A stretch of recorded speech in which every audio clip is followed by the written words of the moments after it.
अब देखिए, वर्णिक छंद में वर्ण का स्थान और विचार निश्चित रहता है।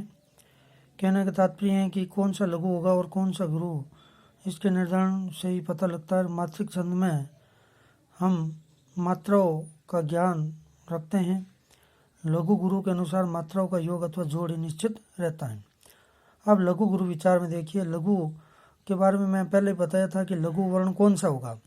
अ, ई, उ, री स्वर और चंद्र बिंदु वाले हस्व स्वर, उससे बनने वाले व्यंजन जैसे हंस, फंस, धंस आदि लघु रहेंगे।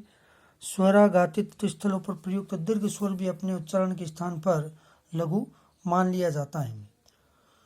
देखिए, गुरु विचार के बारे में हमें ज़्यादा ध्यान रखना पड़ेगा, यानी कौन सा अक्षर या वर्ण गुरु होगा।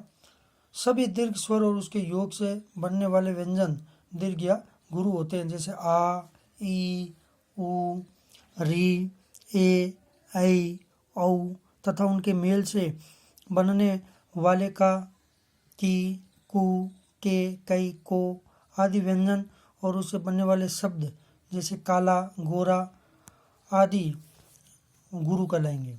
दूसरा है अनुस्वार और विसर्ग से युक्त वर्ण भी गुरु वर्ण होते हैं, जैसे इंदु, बिंदु, हंस, मद, अनंत आदि, अनंत, वसंत आदि।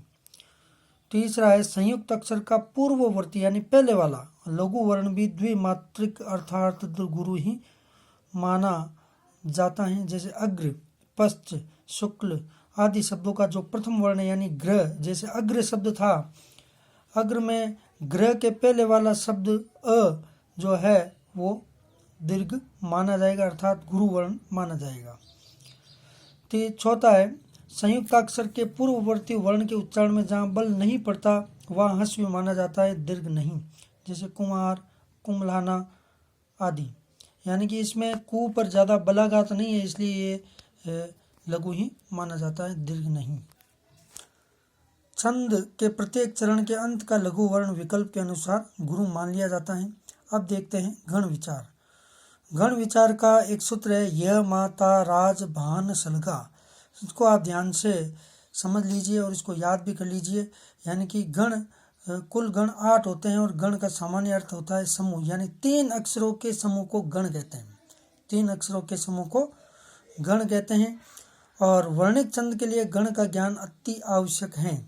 बिना गण के ज्ञान के हम छंद का पता नहीं लगा सकते कि यह कौन सा छंद है।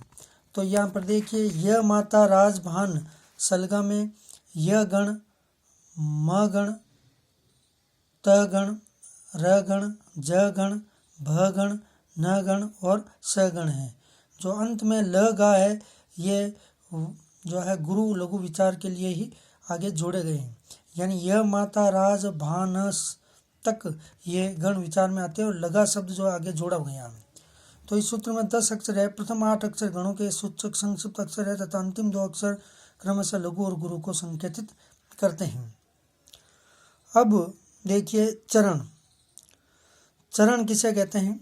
सामान्यतः प्रत्येक छंद के 4 पंक्तियां होती है और प्रत्येक पंक्ति के किसी भी गति का अर्थ है विराम या गति का अर्थ है प्रवाह।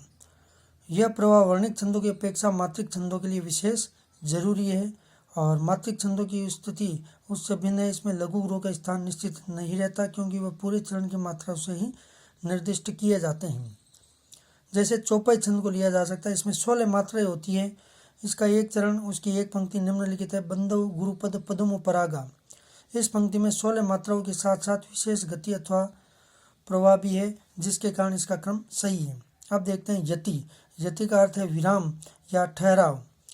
छोटे छंदों में इसका ध्यान रखने की आवश्यकता नहीं पड़ती, लेकिन जैसे बड़े छंद हैं सवया आदि, इसमें हमें ध्यान रखना पड़ता है क्योंकि हमें रुक रुक कर पढ़ना पड़ता है।